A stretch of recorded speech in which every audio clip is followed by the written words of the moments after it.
Miren ese cohete Falcon 9 de SpaceX en la plataforma de lanzamiento. En la parte superior, dentro del carenado de carga útil, hay 3 satélites que mejorarán nuestra comprensión y capacidad de predicción de cómo la meteorología espacial puede afectarnos aquí en la Tierra. El Sol es enorme y dinámico. Su impacto se siente en todo el sistema solar. 3 nuevas misiones nos ayudarán a entender nuestra estrella como nunca antes. Observarán los efectos del Sol desde cerca hasta los límites del sistema solar. Necesitamos comprender cómo se creó nuestro hogar en la galaxia.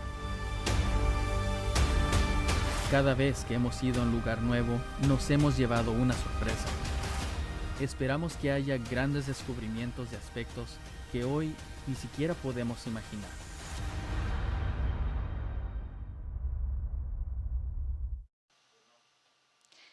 Buenos días y bienvenidos a la Costa Espacial de Florida. Soy Noelia González, de NASA en español, y estamos ya en la cuenta regresiva para el despegue de 3 misiones revolucionarias.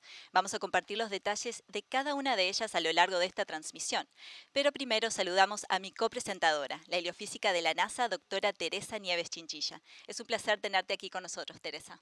Buenos días, me emociona mucho compartir este espacio con vosotros para explorar juntos de qué se tratan estas misiones y, por supuesto, presenciar un lanzamiento. Teresa, cuéntanos en qué consiste tu rol como heliofísica. Soy científica, trabajo en el Centro de Vuelo Espacial Goddard de la NASA en Maryland. Estudio explosiones del Sol y su impacto en la tecnología, el espacio, los planetas, incluida la Tierra. Bueno, y las 3 misiones que lanzaremos hoy nos ayudarán a estudiar nuestro Sol. Empecemos por IMAP, de la NASA. IMAP son las siglas en inglés de Sonda de Cartografía y Aceleración Interestelar. También están el Observatorio Caruthers de la Geocorona, también de la NASA, y el satélite SWIFO L1, de la Administración Nacional Oceánica y Atmosférica, o la NOAA por su acrónimo en inglés. El despegue está programado para las 7:30 de la mañana, hora del este de Estados Unidos, y hay mucho entusiasmo por este lanzamiento. En esta transmisión tendremos todo lo que necesitas saber mientras nos preparamos para el despegue. Teresa, todas estas misiones nos ayudarán a entender mejor el viento solar y la meteorología espacial que podrían afectar nuestra tecnología en la Tierra. Así es, vamos a ahondar en todos estos términos y te contaremos cómo algunas de las naves espaciales podrían ayudar a proteger tu red eléctrica, tu GPS, incluso los sistemas de comunicación de los pilotos en aviación, los servicios de emergencia y sistemas de apoyo en la agricultura. El lanzamiento de hoy culmina una preparación de muchos años. Teresa, ¿cómo te sientes ahora mismo a menos de una hora del despegue? Es un momento muy especial. Se trata del final de una historia para los ingenieros que trabajaron en fabricar estas misiones, pero es el inicio de otra para los científicos que queremos conocer las respuestas que proporcionarán estas misiones. Gracias, Teresa. Y desde aquí queremos que tú seas parte del programa. Si nos estás viendo en vivo, puedes enviar tus preguntas usando el hashtag PreguntaNASA en redes sociales. Nuestra experta Teresa estará respondiendo algunas de tus dudas durante esta transmisión. Hoy también te estaremos compartiendo los hitos más importantes de las operaciones de lanzamiento y más adelante nos acompañará nuestro colega Hamilton Fernández del programa de servicios de lanzamiento de la NASA, que nos dará una narración detallada del despegue. Veamos ahora cómo vienen las operaciones en este momento.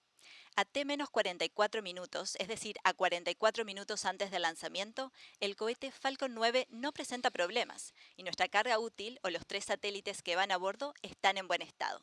Esperamos que el equipo complete su consulta de preparación técnica a T-38 minutos para proceder con la carga de propelente y el lanzamiento. En este momento tenemos más de un 95% de probabilidades de lanzar hoy. Así que por el momento el vehículo y la carga útil se encuentran en buen estado y la oficina de la zona de lanzamiento está lista para prestar apoyo. Para quienes recién se están sumando a esta transmisión, bienvenidos. Estamos a la cuenta regresiva del despegue de 3 misiones innovadoras, IMAP, Caruthers y SWIFO, que estudiarán nuestra estrella, el Sol. Y me acompaña la experta de la NASA, la doctora Teresa Nieves Chinchilla. Teresa, para hablar sobre la ciencia detrás de estas 3 misiones y por qué son tan importantes, tenemos que explicar algunos términos clave. ¿Cuáles son algunos de los conceptos que nuestros espectadores deberán tener presentes hoy? Os diría que hay tres términos principales que se refieren a los límites del espacio. Primero, la Tierra está envuelta por la magnetosfera. Es un escudo invisible creado por el campo magnético de nuestro planeta que ayuda a protegernos de la radiación solar dañina. Por encima de la magnetosfera está la exosfera, la última capa del espacio de influencia de la Tierra y de su atmósfera, y es donde comienza realmente el espacio interplanetario. Expandiéndose aún mucho más lejos está la heliosfera, una enorme burbuja formada por la energía del Sol que rodea todo nuestro sistema solar. Las misiones que lanzaremos hoy estudiarán cómo interactúa el Sol con estas diferentes fronteras. Cada una de estas fronteras influye en la forma en que la energía y las partículas del Sol se desplazan por el espacio e interactúan con la Tierra. Cuando esta actividad se intensifica, puede alterar nuestra magnetosfera y atmósfera, creando lo que denominamos meteorología espacial. ¿Y qué es la meteorología espacial? ¿Y por qué es importante comprenderla y predecirla mejor? Echemos un vistazo. Desde aquí en la Tierra, nuestro Sol se ve estable e inmutable, pero visto de cerca es un lugar dinámico y activo. Los bucles de plasma sobrecalentado siguen enredados campos magnéticos a través de la superficie, mientras que un flujo constante de partículas con carga eléctrica, el viento solar, se expande en el espacio en todas direcciones. A veces se producen ráfagas de radiación conocidas como erupciones solares y explosiones de plasma y de los campos magnéticos, denominadas eyecciones de masa coronal, que envían al espacio tormentas solares a través del viento solar. En la Tierra vivimos dentro de ese flujo constante del viento solar, protegidos por el campo magnético de la Tierra, pero cuando el Sol libera repentinamente cantidades masivas de energía y material, nuestro campo magnético puede alterarse durante lo que se conoce como una tormenta geomagnética. En mayo de 2024 llegó a la Tierra la mayor tormenta geomagnética en más de 2 décadas. Esta tormenta extendió las auroras a latitudes inusualmente bajas, interrumpió el funcionamiento de los tractores guiados por GPS y obligó a los vuelos transatlánticos a cambiar sus rutas. Tormentas como esta son la razón por la que la NASA y la NOAA monitorean constantemente la actividad del Sol. La NOAA proporciona monitoreo y pronósticos en tiempo real de tormentas geomagnéticas y otros eventos meteorológicos espaciales potencialmente peligrosos, mientras que las investigaciones de la NASA permiten el avance de nuestra comprensión del comportamiento del Sol y apoyan los modelos informáticos de investigación que emplea la NOAA.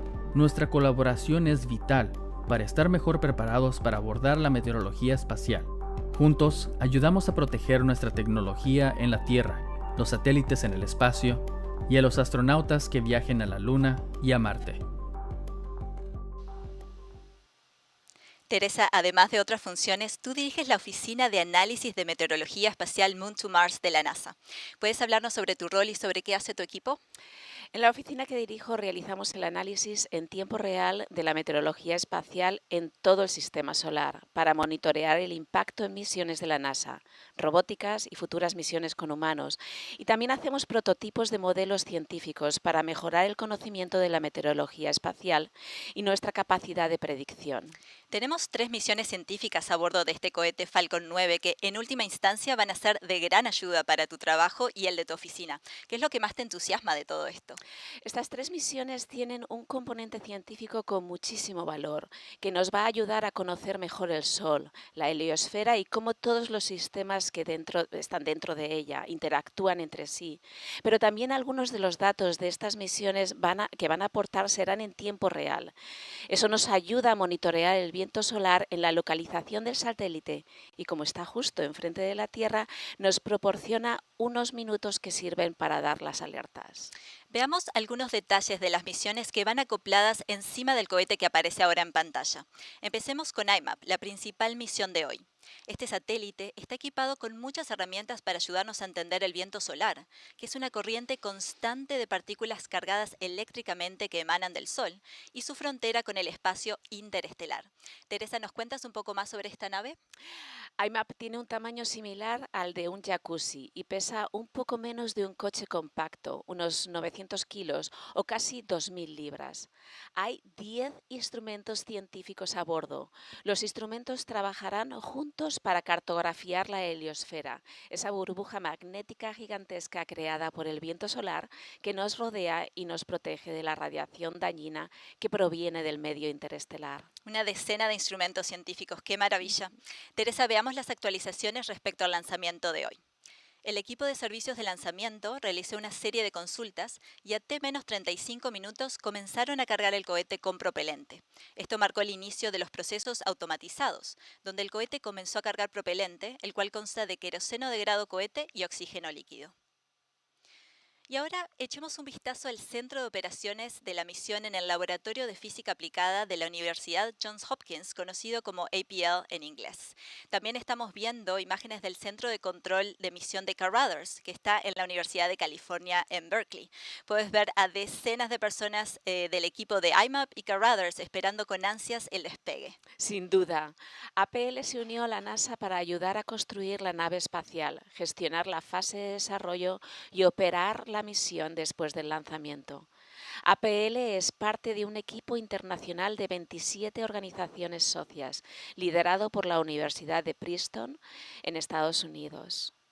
Y aquí tenemos una mirada a la sala limpia, donde hace un tiempo se integraron las 3 misiones al cohete Falcon 9. Así es, Noelia. IMAP llegó en mayo a las instalaciones de Astrotech Space Operations, aquí, en el Centro Espacial Kennedy, en Florida.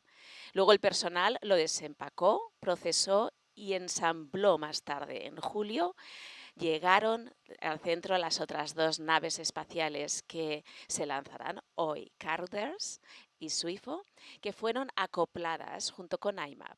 La semana pasada, las 3 naves fueron encapsuladas en el carenado de carga útil y luego fueron transportadas al complejo de lanzamiento 39A. Y ahí lo tenemos en directo. IMAP ya está listo y preparado para despegar. Veamos cómo esta misión nos ayudará aquí a la Tierra. La misión Sonda de Cartografía y Aceleración Interestelar, IMAP por sus siglas en inglés, estudiará el gigantesco escudo invisible que rodea el sistema solar, la heliosfera. La heliosfera ayuda a hacer posible la vida en la Tierra al protegernos de los peligrosos rayos cósmicos que provienen de toda la galaxia. Es nuestro hogar en el universo, y sin ella la vida en nuestro planeta no sería posible. El límite de la heliosfera se encuentra a unos 17.700 millones de kilómetros u 11 millones de millas de la Tierra, en su punto más cercano, y es difícil de estudiar. Pero eso va a cambiar con IMAP. Como si fuera un cartógrafo celeste moderno, IMAP llenará los espacios en blanco en el mapa de la heliosfera y nos ayudará a entender los procesos fundamentales que ocurren en nuestro sistema solar. La nave espacial estará posicionada en el punto 1 de Lagrange, ubicado a cerca de 1,6 billones de kilómetros o 1 millón de millas desde la Tierra hacia el Sol. Desde ese punto estratégico, IMAP estudiará nuestra heliosfera y medirá el flujo constante de partículas procedentes del Sol que pueden poner en peligro a las naves espaciales y a los astronautas. Esto nos permitirá avisar con media hora de antelación a los astronautas de la Estación Espacial Internacional y a los organismos gestores de las redes eléctricas para que puedan tomar precauciones y protegerse de los daños que podría causar la meteorología espacial. Las mediciones del IMAP proporcionarán a los científicos una visión más completa que nunca de nuestra heliosfera. También nos ayudarán a prepararnos mejor para las peligrosas partículas solares y la radiación que se dirigen hacia la Tierra. Esta información será esencial para el futuro de la exploración humana, a medida que los astronautas se aventuren a la Luna, Marte y más allá. Y la meteorología espacial también puede afectar a nuestros astronautas en el espacio. Estas partículas de alta energía del Sol pueden suponer graves riesgos para su salud. Entonces, con las advertencias previas que proporcionará IMAP, ¿qué pueden hacer los astronautas para protegerse mejor? Hablamos al respecto con el director de vuelo de la NASA, Marcos Flores, quien nos cuenta cómo se preparan las tripulaciones a bordo de la Estación Espacial Internacional frente a los eventos de meteorología espacial. La prioridad siempre va a ser asegurarnos que los astronautas estén a salvo. Yo soy director de misiones de vuelo de la NASA y un director de vuelo básicamente es la persona que está a cargo en el centro de control de misiones. Cuando hay una tormenta geomagnética dirigiéndose a la estación espacial, es muy importante que entendamos el efecto, el impacto que puede tener.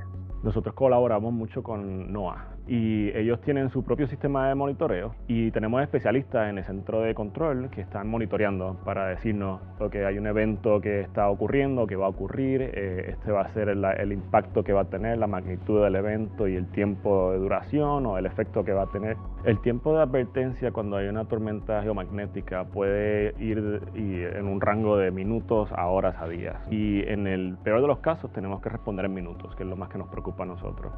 Y entonces en ese corto plazo, una vez recibimos la notificación de que tenemos que tomar acción para proteger a la estación espacial y a sus astronautas, tenemos que proveer todas esas instrucciones, trabajar todos los procedimientos que tenemos para desactivar al equipo crítico que pudiera ser afectado y para decirle a los astronautas muévanse a otra posición dentro de la estación espacial para protegerse. Y eso puede ser en tan poco como 30 minutos. Solamente hay unas áreas muy específicas donde el blindaje alrededor de los módulos es bastante espeso, y también tenemos módulos que tienen una gran cantidad de agua almacenada para diferentes contingencias, y la combinación de esas dos cosas proveen sitios muy específicos en los módulos donde los astronautas pueden meterse y mantenerse ahí en lo que pasa la tormenta.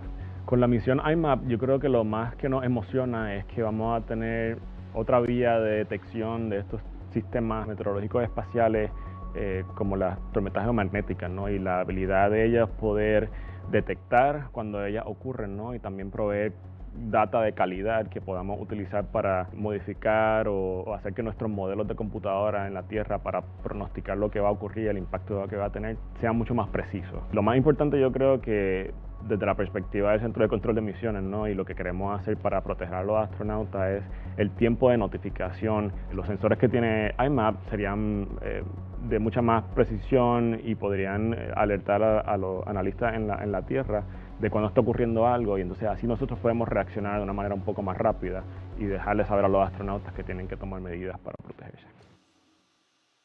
Y las operaciones para lanzamiento siguen en desarrollo. Estamos viendo imágenes del hangar AE que se encuentra aquí en el Centro Kennedy.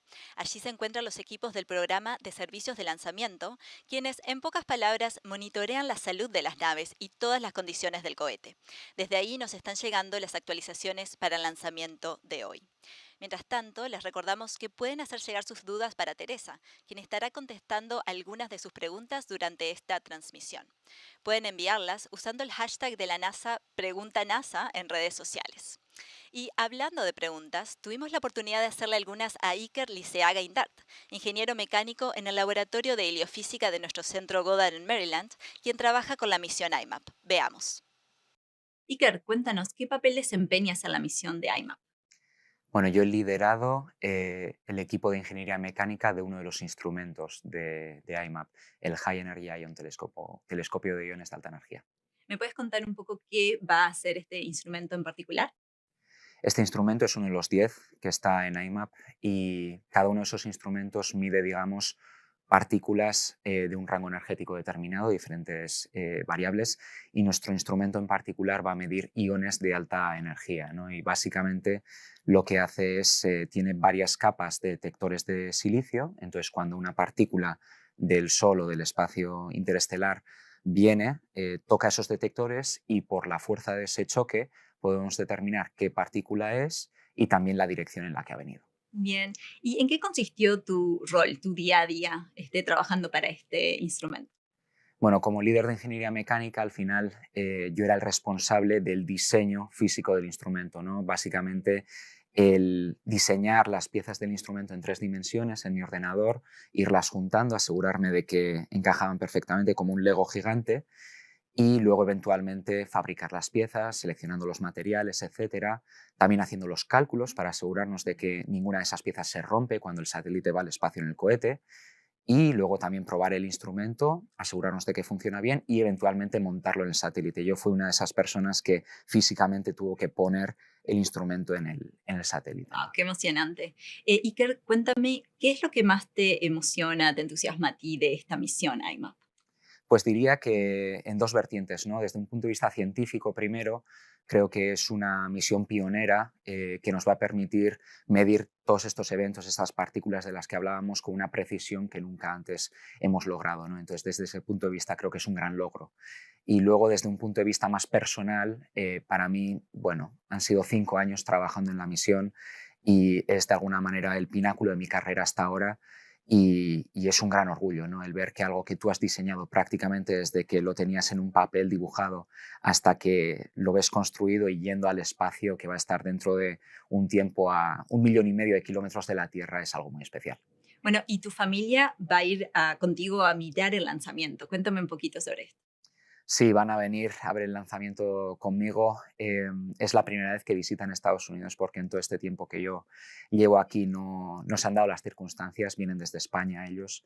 Y para mí es un sueño hecho realidad, ¿no? Un sueño hecho realidad desde un punto de vista personal mío, pero también desde el punto de vista de mi familia, ¿no? Porque tanto para ellos como para mí ha sido muy duro el que yo haya estado tan lejos tanto tiempo y el poder compartir este momento después de tanto trabajo con ellos que me han acompañado, pues es muy especial, es un sueño hecho realidad. Me imagino, Iker. Bueno, felicidades y que disfrutes del lanzamiento. Muchas gracias. Y como ya hemos mencionado, IMAP no es el único pasajero de este cohete Falcon 9. El observatorio Caruthers de la Geocorona de la NASA también va a bordo. Teresa, ¿qué nos puedes contar sobre esta misión en particular? El observatorio Caruthers es del tamaño de un sofá para 2 personas y es tan pesado como una nevera. Estudiará la geocorona de la Tierra, la parte de nuestra exosfera que brilla.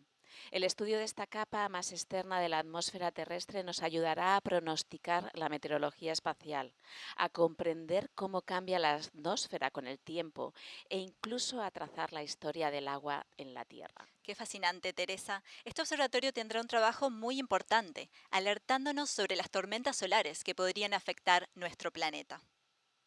Y estamos a solo 24 minutos del despegue del cohete Falcon 9 de SpaceX. Mientras tanto, aprendamos más sobre el nuevo satélite de la NOAA, que también se lanzará hoy. SUIFO L1 tiene un tamaño aproximado al de un auto compacto, y su panel solar es del tamaño de una puerta. Cuando está completamente lleno de combustible, pesa casi lo mismo que un piano de cola.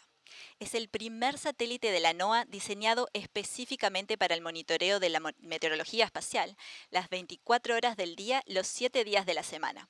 Por eso será como una baliza de alerta temprana para eventos potencialmente disruptivos. Recientemente tuve el placer de reunirme con la doctora Yari Collado Vega de la NOAA para hablar más en detalle sobre esta misión. Poder obtener esos datos en tiempo real y poder entonces tener esa data que es crítica y esencial para hacer los pronósticos de meteorología espacial. Muy bien. Hablando de datos, ¿cuáles son los instrumentos que va a tener a bordo y qué tipo de datos va a estar recolectando? SWIFO tiene 4 instrumentos. Tiene un coronógrafo, que es un telescopio que hace como un eclipse artificial, tapa el sol para poder ver esas eyecciones de masa coronal. Tiene un magnetómetro que va a medir entonces el campo magnético que proviene del sol. Tiene también un instrumento de plasma que entonces va a capturar las propiedades del viento solar como velocidad, densidad, temperatura. Y también tiene un instrumento para partículas energéticas de iones que nos ayudan entonces a caracterizar esas eyecciones de masa coronal y cuándo llegan a la Tierra. Bien, y bueno, y con todos estos datos, ¿de qué manera nos va a ayudar a mejorar nuestra capacidad de predecir eventos de meteorología espacial, tanto en nuestro planeta como en el resto del sistema solar? Sí, fue sumamente importante para esto porque, como ya dijimos, la primera misión completamente dedicada a la meteorología espacial es la misión que nos va a dar esos datos en tiempo real que son necesarios para entonces hacer los pronósticos y las advertencias que NOAA hace para proteger esos instrumentos, proteger esos usuarios como la aviación, las redes eléctricas en la Ujú. Tierra, pero también en la fase de exploración humana, los astronautas puedan protegerse de estos eventos solares. Muy bien. ¿Y de qué maneras o cómo es el proceso de colaboración entre la NASA y la NOAA para estos temas de meteorología espacial? Como ya dijimos, la NOAA es la organización oficial que se dedica a sacar estas advertencias y estas notificaciones que son bien importantes para la protección y mitigar los efectos de la meteorología espacial. La NASA es una organización que hace entonces la investigación científica y desarrolla modelos que eventualmente pueden ser utilizados en la parte operacional. Las dos organizaciones trabajan mutuamente. Bueno, Yari, entonces, ¿qué es lo que más te entusiasma de esta misión, SWIFO? Yo estoy bien entusiasmada porque cuando yo comencé a estudiar meteorología espacial, que fue hace par de añitos atrás, nadie sabía lo que era la meteorología espacial. Ahora tenemos una misión que va a ser dedicada solamente para esto. Eso es algo gigante que nos va a ayudar a hacer mejores pronósticos de meteorología espacial, más rápidos, más eficientes y a mejorar muchas cosas que tenemos que hacer para entonces llegar en un futuro al mismo nivel que nosotros podemos predecir huracanes. Tenemos que entonces llegar a ese punto de poder predecir esas tormentas solares en la Tierra. Muy bien. Bueno, muchísimas gracias, Yari, y que disfrutes del lanzamiento. Gracias a ti. Recientemente nuestro Sol ha estado bastante activo. Tal vez recuerden que el año pasado pudimos ver auroras boreales y australes en lugares en donde no suelen ser visibles, como Washington, D.C. o incluso ciudades de México.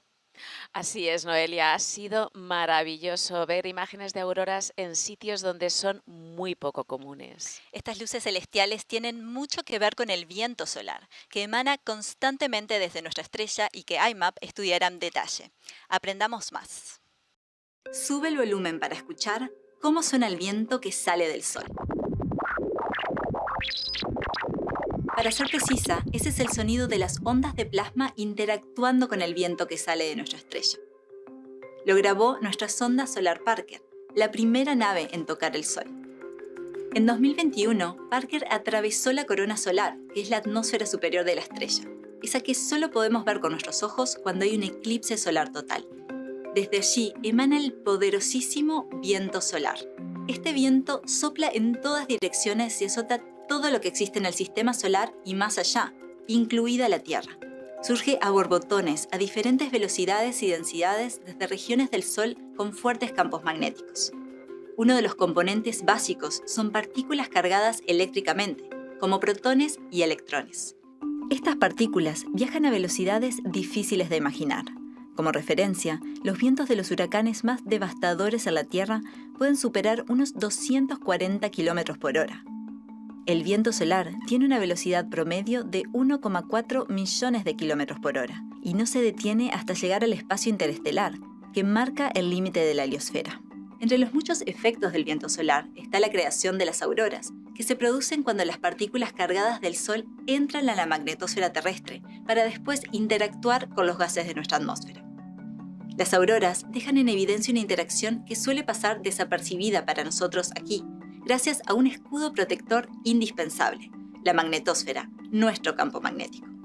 Pero cuando una ráfaga de viento solar especialmente rápida y densa pasa junto a la Tierra, puede comprimir temporalmente la magnetosfera.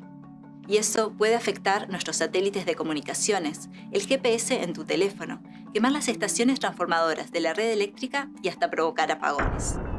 Sí, una tormenta solar en el espacio puede hacer que se corte la luz en tu casa. La NASA cuenta con una flota de satélites que orbitan la Tierra, incluyendo la Estación Espacial Internacional habitada por astronautas que se encuentran dentro de la burbuja protectora de la magnetosfera. Pero miremos más allá. En ocasiones, la órbita lunar hace que nuestra luna quede dentro de los confines de la magnetosfera terrestre. Pero cuando esto no sucede, la luna queda desprotegida. Y como esta casi no tiene atmósfera, el viento solar alcanza la superficie con frecuencia. Ahora vayamos a Marte. El planeta rojo no cuenta con una magnetosfera fuerte que lo proteja, y el viento solar erosiona constantemente la atmósfera. A medida que miramos hacia la Luna y Marte con la campaña Artemis, la NASA está desarrollando formas de proteger a los astronautas del viento solar en sus viajes más largos al espacio profundo. Esto incluye diseñar chalecos antirradiación y ayudar a mejorar la previsión de las tormentas solares o meteorología espacial. La NASA también realiza mediciones del viento solar a través del sistema solar, para ayudar a comprender mejor los riesgos que supone para los viajeros interplanetarios, no solo humanos, sino también robóticos. Si te acabas de sumar a esta transmisión, estamos desde la Costa Espacial de Florida, desde donde en solo minutos estaremos lanzando 3 misiones que estudiarán nuestro Sol y la meteorología espacial, IMAP, Caruthers y SWIFO. Soy Noelia González, del equipo de NASA en español, y me acompaña nuestra experta de la NASA en la heliofísica, Teresa Nieves Chinchilla. Teresa, ¿estás lista para responder algunas preguntas de nuestra audiencia? Por supuesto. Bueno, desde YouTube, Ángel Rodilla González te pregunta: me gustaría saber cómo influye el campo magnético del Sol en la magnetosfera y en otras capas de la Tierra, y si esta misión se encargará de estudiar esta interacción. Efectivamente, muy buena pregunta. El viento solar es el campo magnético, es plasma magnetizado, es campo magnético que fluye desde el Sol radialmente y por lo tanto la magnetosfera terrestre está en constante interacción, o el viento solar interacciona, impacta a la magnetosfera terrestre en todo momento. Hay momentos en que hay explosiones y esas explosiones que llevan consigo ese campo magnético interactúa de manera especial con la magnetosfera terrestre. Digamos que de alguna manera debilita ese escudo y permite la entrada de radiación, partículas muy energéticas que dan lugar a las tormentas geomagnéticas, dan lugar también a las auroras boreales. Entonces, estas misiones van a estudiar esas capas exactamente, cómo el campo magnético del Sol interactúa con la magnetosfera, de alguna manera la debilita y cómo la exosfera también permite el paso de ese campo magnético y esa radiación hasta niveles de la Tierra. En algunos momentos sentimos esa radiación a nivel de Tierra. Muy bien, y bueno, esta pregunta está muy relacionada y la respondías un poquito, pero quizás ir más en detalle. Michelle de Instagram pregunta por qué son importantes estas misiones. Exactamente por eso. Hay dos aspectos en estas misiones. Una es el aspecto más científico, que es los datos que van a proporcionar, datos que tardarán porque tienen que ser calibrados y cumplir estándares científicos y entonces tardarán unos meses en estar en tiempo real, o sea, estar en las plataformas públicas y esos datos serán científicos y los científicos van a utilizarlos para contestar preguntas como cómo responde la magnetosfera a esta interacción. Pero por otra parte tenemos otra cantidad de datos, otros sets de datos que nos vamos a recibir en tiempo real. Y eso nos va a ayudar a hacer predicciones, alertas, cuando es necesario, cuando tenemos esas tormentas, para que los operadores de satélites puedan actuar y tomar medidas para proteger sus activos en el espacio. Muy bien. John Edinson Ortiz Torres envió esta pregunta al correo electrónico de NASA en español. Sí. Pregunta, ¿qué son los rayos cósmicos? Los rayos cósmicos son partículas mucho más energéticas que los que el Sol normalmente emite. Son partículas que vienen en general del medio intergaláctico o interestelar. Son partículas tan energéticas que son capaces de atravesar todas esas fronteras de las que hablábamos, heliosfera, exosfera, magnetosfera, atmósfera, y atraviesan todas ellas sin apenas perturbarse y evidentemente llevan consigo una radiación muy grande. La fuente normalmente es el centro galáctico, pero también son estrellas supernovas que en su fase final. Muy bien. Teresa, yo también tengo una pregunta para Ajá. ti. Los tres satélites, IMAP, Caruthers y SWIFO, orbitarán en el punto 1 de Lagrange, un lugar que está a cerca de 1,6 millones de kilómetros o 1 millón de millas de distancia de la Tierra. Teresa, ¿por qué aquí? Bueno, las fuerzas gravitacionales de la Tierra y el Sol se equilibran entre sí y eso crea un punto estable en el espacio. Esta zona permite al satélite mantener su posición sin necesidad de ajustes ni consumir combustible innecesariamente. Gracias, Teresa. Solo faltan unos minutos para el lanzamiento, así que pronto se nos unirá nuestro colega Hamilton Fernández de los servicios de lanzamiento de la NASA para guiarnos por los momentos finales de la cuenta regresiva. Mientras tanto, Teresa, hemos hablado sobre la heliosfera, la meteorología espacial, las auroras, y hay algo en común detrás de todo esto, nuestro Sol. ¿Podrías darnos una ficha técnica de nuestra estrella? ¿Cuáles son tus datos favoritos? Sí. Esta estrella está situada en la Vía Láctea, junto a unas 250.000 millones de estrellas similares.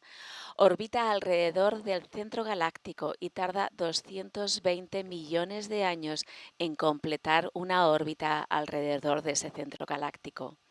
El Sol es 109 veces más grande que la Tierra, pero su masa significa el 99% de la masa de todo el sistema solar. Otro dato muy interesante es que, basado en nuestros modelos actuales, en el núcleo del Sol, 620 millones de toneladas de hidrógeno se transforman en 606 millones de toneladas de helio por segundo. El resto se convierte en energía y esa energía toma 200.000 años en alcanzar la superficie solar. Y sin embargo, la luz emitida solo tarda 8 minutos en llegar a la Tierra. Estas son algunas de las curiosidades de nuestra estrella. Nuestro Sol es verdaderamente fascinante. Y hablando de estrellas, recibimos un mensaje muy especial de alguien que tal vez conozcas. Hola, hola NASA, ¿cómo están? Soy Cristo Fernández, actor y cineasta de Guadalajara, Jalisco, México. Muchísimas felicidades por este próximo lanzamiento de 3 misiones, incluyendo IMAP, la sonda de mapeo y aceleración interestelar. Van a explorar el borde de nuestra heliosfera y ayudarnos a entender el clima espacial, la actividad del Sol que puede afectar satélites, GPS, la tecnología aquí en la Tierra e incluso la seguridad de los astronautas. Increíble. Ahora bien, quizás yo no soy científico, la verdad. Como ya saben, soy más futbolero. Pero sí sé algo sobre la pasión y ponerse objetivos. En Ted Lasso interpreto a Dani Rojas, un futbolista mexicano alegre y apasionado cuya energía positiva inspira a sus compañeros a recordar el amor puro y sencillo por el buen juego. De la misma manera, creo que lo que están haciendo con IMAP es como apuntar al objetivo más grande de todos, entender nuestro lugar en el sistema solar y mantener a la humanidad segura.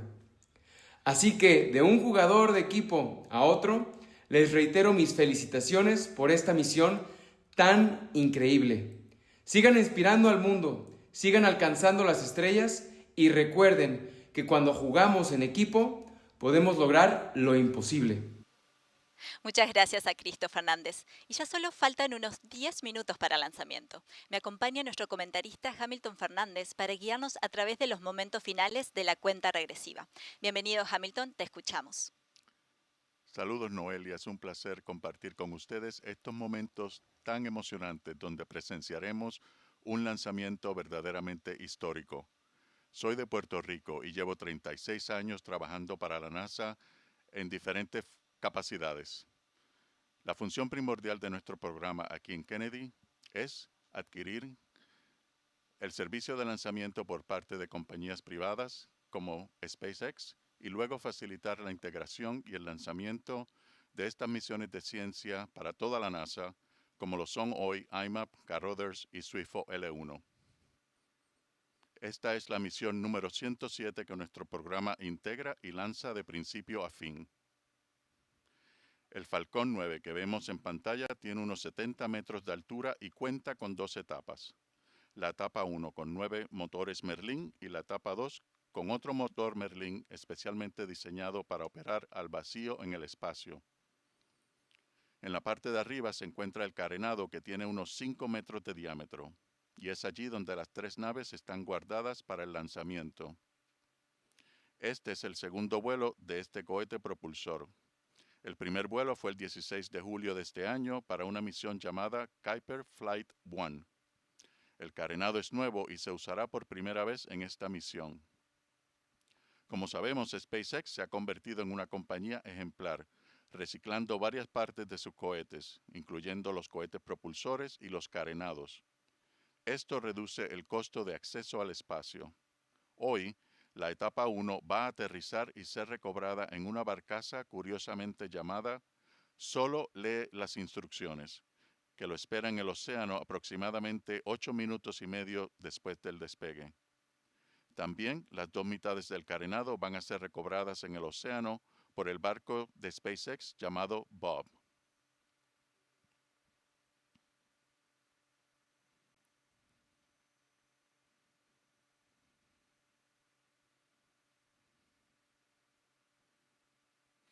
Aquí tenemos una vista preciosa de nuestra mañana aquí en la Florida Central con nuestro cohete en la plataforma de lanzamiento.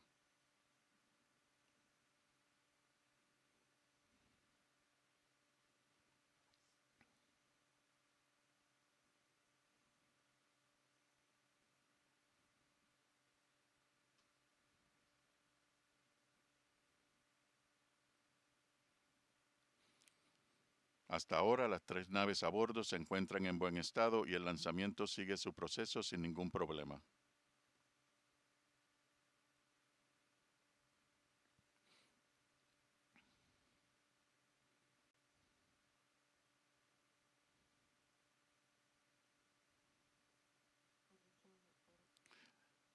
En estos momentos ha comenzado el enfriamiento de los motores propulsores de la etapa 1.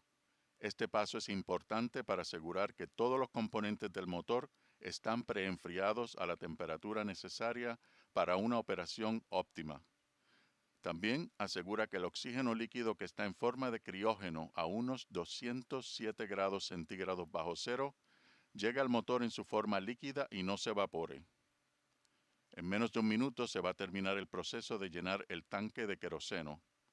Usamos queroseno altamente refinado y el oxígeno líquido como los propelentes principales para el cohete propulsor. El queroseno es el combustible y el oxígeno líquido es el oxidante.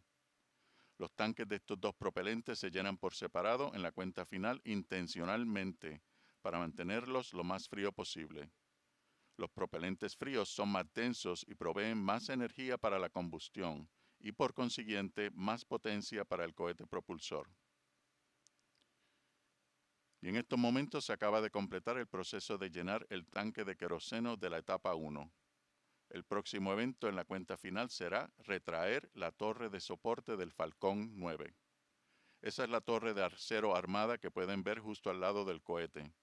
Esta torre es la que se utiliza para transportar el Falcón 9 horizontalmente hasta la plataforma de lanzamiento y después para levantarlo y sostenerlo de manera vertical.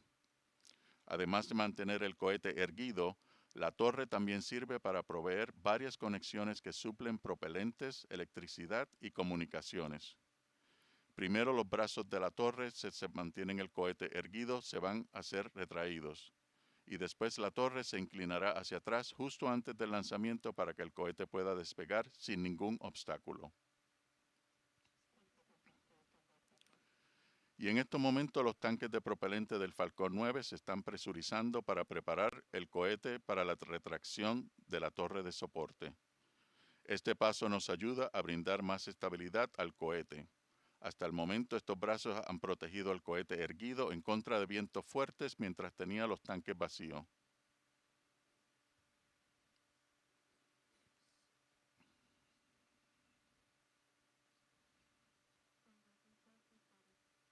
Ahora podemos ver cómo la torre de soporte se está moviendo un poco hacia atrás, alejándose del cohete y dejándolo parado por su cuenta antes del despegue.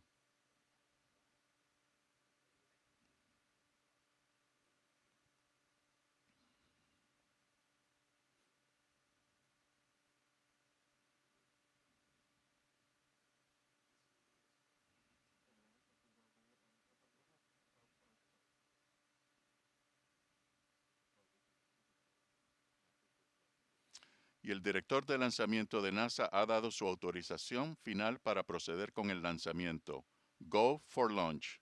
Denton Gibson, del programa de servicios de lanzamiento en Kennedy, representa hoy el oficial de rango más alto para autorizar el lanzamiento por parte de NASA. Él hace su determinación después de recibir confirmación de todo su equipo técnico que las 3 naves y todos los sistemas del cohete están listos. En los próximos momentos, ambas etapas del cohete deben estar por terminar de llenar sus tanques con unas 411 toneladas métricas de propelentes. La primera etapa va a estar completamente llena a los T-3 minutos y la segunda etapa a los T-2 minutos.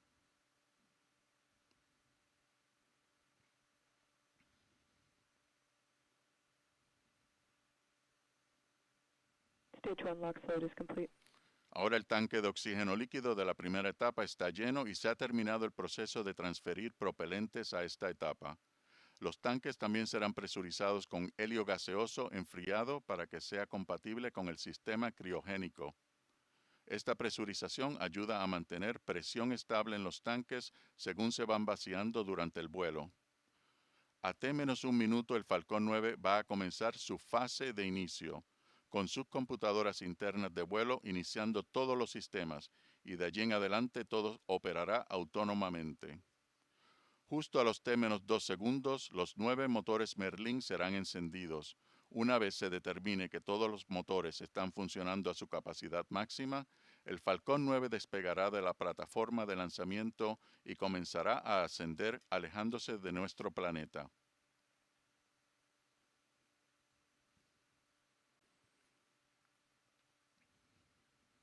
Stage 2 LOX load is complete. Y ahora el tanque de oxígeno líquido de la segunda etapa está lleno y se ha terminado el proceso de transferir propelentes a esta etapa. Esa nube blanca que notan saliendo del cohete no es humo, en realidad eso es condensación. Según el oxígeno líquido se va calentando dentro de los tanques, esto hace que pase a ser gas de su forma líquida. Este gas se deja que salga de los tanques para mantener una presión adecuada. Y cuando el oxígeno gaseoso sale del tanque se expone a la humedad del aire aquí en Florida, y esta se condensa formando esta nube que pueden apreciar. Este es el mismo principio que observamos cuando nuestro aliento se expone al aire en una mañana fría. Nuestro cohete se aproxima a sus últimos momentos antes del despegue. Estamos ahora esperando escuchar confirmación de que el Falcon 9 entra en fase de inicio a T-1 minuto y en efecto, fase de inicio. En estos momentos las computadoras de vuelo autónomo se encargan del resto del conteo final y las etapas 1 y 2 se terminarán de presurizar para el despegue. The launch director is go for launch. Y acabamos de escuchar el director de lanzamiento de SpaceX anunciar que estamos listos para el lanzamiento. Vamos entonces a prestar atención al resto del conteo. T-minus 30 seconds.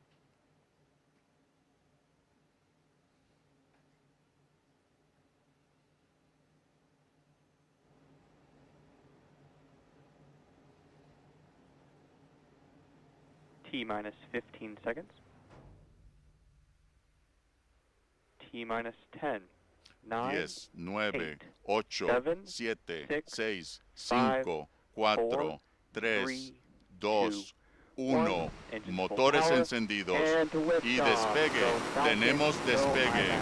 Despegue del Falcon 9 llevando consigo a las 3 naves de meteorología espacial IMAP, Carothers y Swifo L1 para iniciar su viaje de 1,5 millones de kilómetros hasta el punto de Lagrange 1 para aumentar nuestro conocimiento de nuestra brillante estrella, el Sol. Las lecturas indican que la presión en la cámara de combustión de todos los motores son normales, un empuje de propulsión total de 7.600 kilonewtons. Estamos presenciando otro lanzamiento exitoso del Falcon 9 desde la plataforma de lanzamiento 39A del Centro Espacial Kennedy de la NASA. Verdaderamente un lanzamiento espectacular. Hemos sentido las vibraciones en nuestro edificio desde donde estamos transmitiendo esta mañana para todos ustedes. En los próximos momentos, los 9 motores Merlin han reducido la velocidad y estamos pasando por el evento denominado Max Q.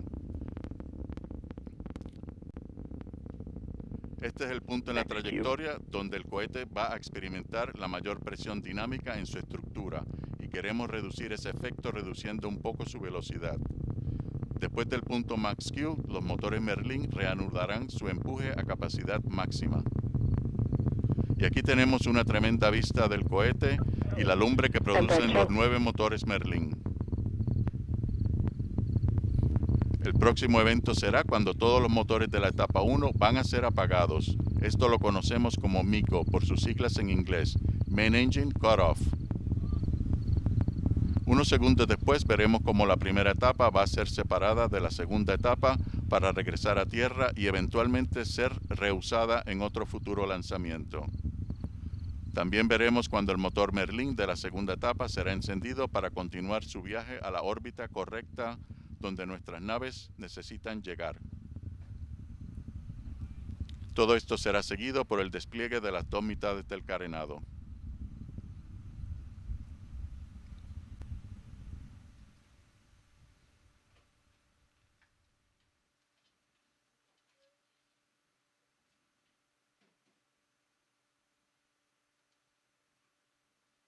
Stage separation confirmed.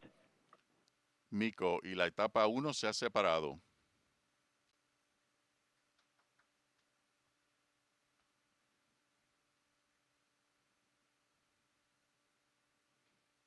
El motor Merlin de la segunda etapa se ha encendido exitosamente y la presión en su cámara de combustión es normal. Allí podemos apreciar cómo el cono del motor Merlin ya empieza a resplandecer en el espacio. Esto es porque comienza a calentarse con los gases que salen productos de la combustión. Este es el primer encendido de un total de 2 encendidos que esta misión necesita para que las naves a bordo puedan abandonar nuestro planeta. La primera etapa ya se ha posicionado para regresar a la Tierra.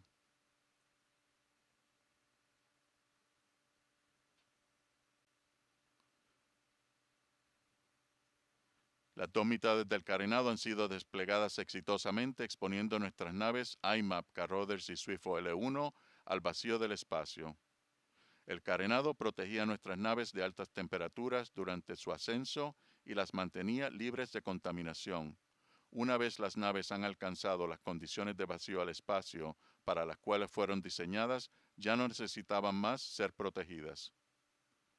Ambas mitades del carenado regresarán a la Tierra con paracaídas. Estas 2 mitades se recuperarán del océano y se prepararán para volver a volar. Gran parte de lo que hace que el cohete Falcon 9 sea tan extraordinario ocurre durante el vuelo.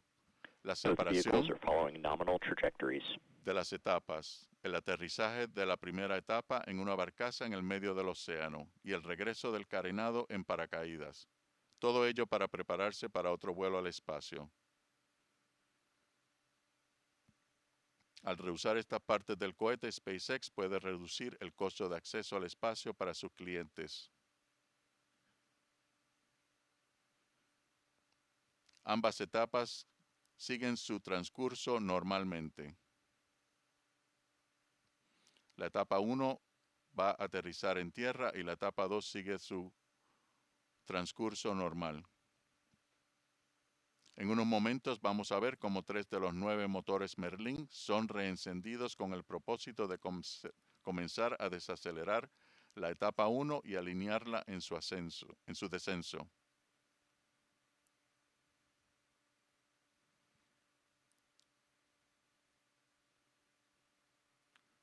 Una vista espectacular de nuestro planeta Tierra, con la segunda etapa siguiendo su curso normal, con nuestras naves a bordo.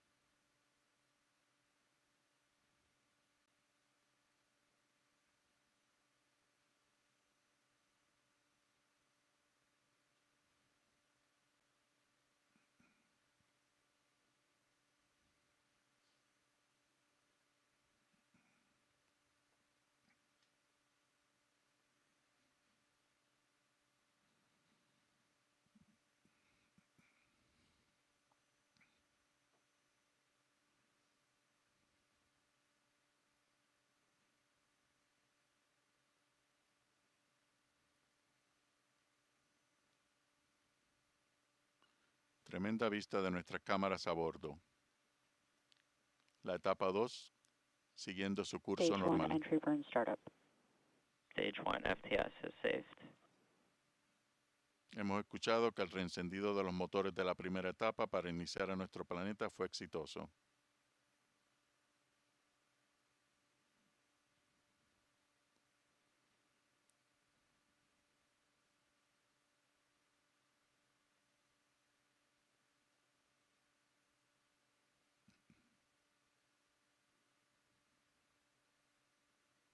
Stage 1 entry burn shutdown.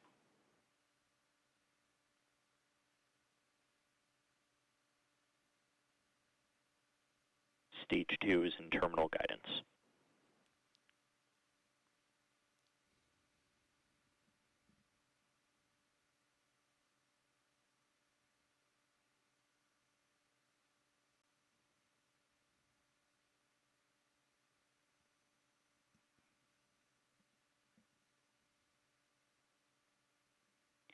Stage 2, FTS is saved.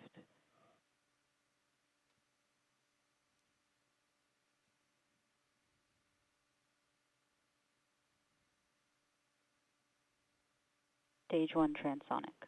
MVAC shutdown. El motor Merlin de la segunda etapa ha sido apagado. Se espera que la segunda etapa siga su trayectoria orbitando la Tierra hasta el momento necesario Nominal park orbit. cuando se encenderá por segunda vez el motor Merlin para que las naves de IMAP, Carothers y SWIFO L1 lleguen a su órbita final. El segundo encendido de esta etapa 2 se dará aproximadamente en 1 hora y 5 minutos. Y hemos escuchado que la primera etapa ha comenzado su encendido normal para utilizando uno de los motores Merlin y está siendo dejada guiar por sus aletas de rejilla, también por sus otros propulsores guías, ¡Wow! utilizando nitrógeno gaseoso para poder decelerar y aterrizar suavemente. ¡Wow! Y aquí vemos cómo las patas de aterrizaje de la etapa 1 han sido desplegadas y hemos tenido un aterrizaje exitoso en la barcaza. ¡Wow! Este es el segundo aterrizaje exitoso de esta etapa 1. Definitivamente un lanzamiento espectacular y un aterrizaje de la etapa 1 increíble. Ha sido un placer compartirlo con todos ustedes. Y con estas imágenes regresamos en breve con Noelia y Teresa. Muchísimas gracias.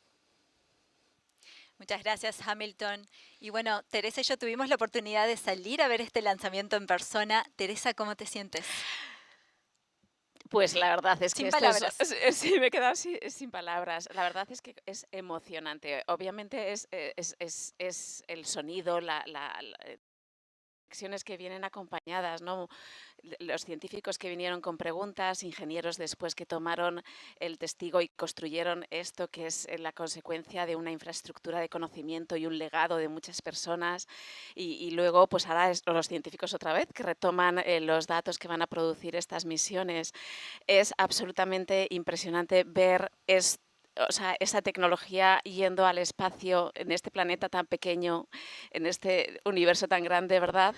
Es increíble, increíble. Un montón de reflexiones, un montón de pensamientos, es un momento místico.